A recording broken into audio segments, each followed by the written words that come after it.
दोस्तों, आजकल हम सब इंटरनेट पर वीडियो देखते हैं जिसमें कई दिनों से धर्म युद्ध चल रहा है। आपस में लोग लड़ मर रहे हैं। कोई कहता है ये, कोई कहता है वो। अब थोड़े दिन पहले एक बाबा जी ने ऐलान किया कि तुम मेरा साथ दो, मैं हिंदू राष्ट्र बनाऊंगा। इसी हिंदू शब्द को लेकर मेरे मन में एक सवाल आया और मैंने पड़ताल की, विचार किया, कईयों से पूछा। अब मैं आपसे भी पूछना चाहता हूँ, जो जो मेरी वीडियो देख रहे हैं, कृपा करके वीडियो पूरा देखें, आगे शेयर करें ताकि और भी विचार करें। ज़रा सोचें, समझें। हम इंसान हैं और हमारा धर्म इंसानियत है, इससे बढ़कर कोई नहीं। बाकी सब पंथ हैं।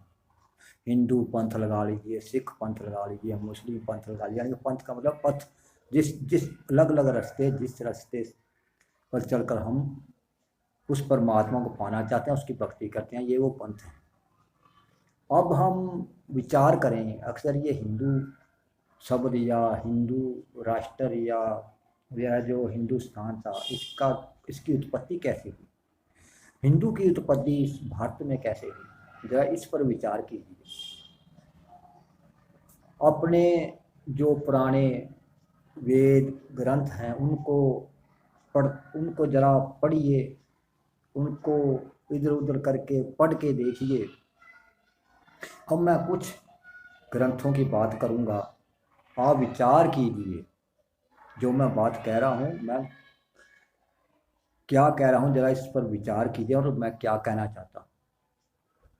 हमारे सबसे पहले जो ग्रंथ हैं, जो सनातनी ग्रंथ माने गए हैं, वो वेद है, उपनिषद है, रामायण है, महाभारत है, भागवत गीता है। ये जो ग्रंथ जिनका हमने नाम लिया है, रामायण दो हैं। एक रामायण वाल्मीकि रामायण है, जो वो पुरानी रामायण है, लेकिन उसके बाद कलयुग के, यानी कि कलयुग में जो तुलसीदास जी हुए, उन्होंने लिखी है। उसमें से कुछ बातें काट दी हैं। मैं उस रामायण की बात नहीं कर रहा हूँ, मैं वाल्मीकि रामायण की बात कर रहा हूँ।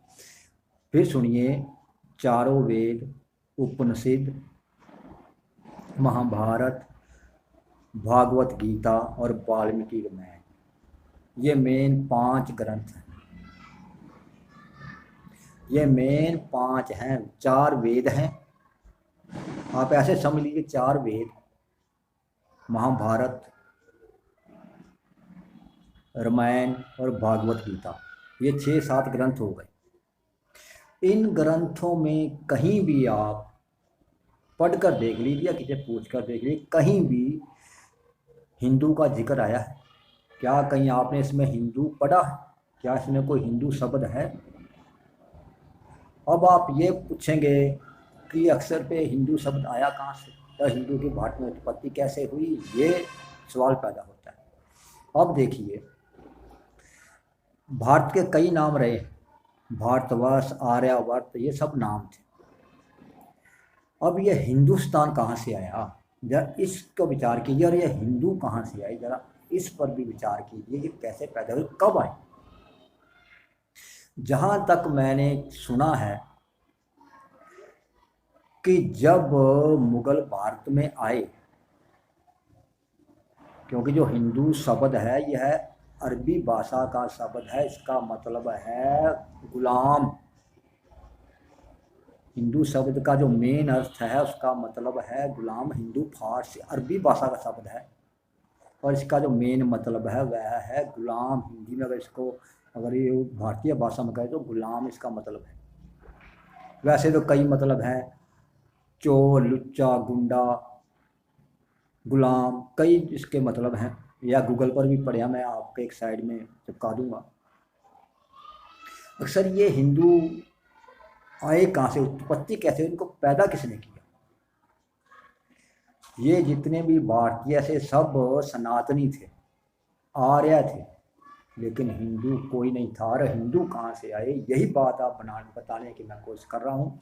क्योंकि आप जितने ग्रंथों का मैंने नाम लिया है, किसी भी पुरातन ग्रंथ में हिंदू शब्द नहीं है। आप ऐसा खोज के, पूछ के, जिससे मर्जी देख लीजिए। हाँ, उसके आगे जो अब लिखे गए ग्रंथ हैं उनमें तोड़ फोड़ करके लिख दिया हो, हम कह नहीं सकते, लेकिन पुराने ग्रंथों में नहीं है। अब ये आए कैसे?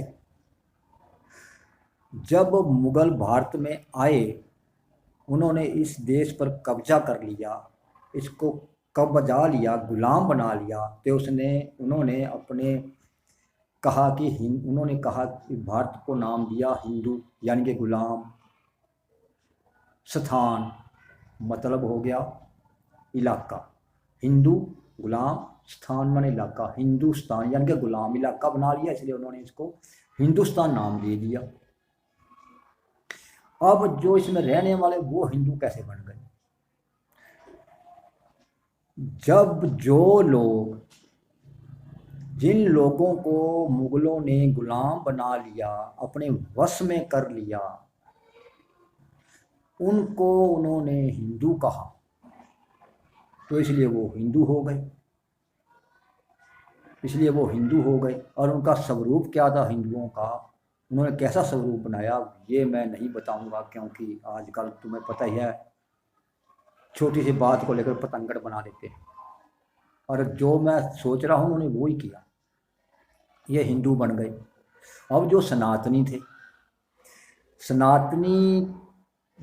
सनातनियों का स्वरूप ऐसा था, उनकी पहचान ये थी कि वो बाल रखते थे, सिर पे बाल, दाढ़ी, मूछें, सब कुछ रखते थे वो सनातनी। मतलब जैसे वो पैदा होते थे, जिस हिसाब से वो बढ़ते जाते उसी हिसाब से रहते थे, वो बाल नहीं कटवाते थे, सिर पर कपड़ा या के पगड़ी बांध कर रखते थे, ऐसे लपेट के कपड़ा रखते थे।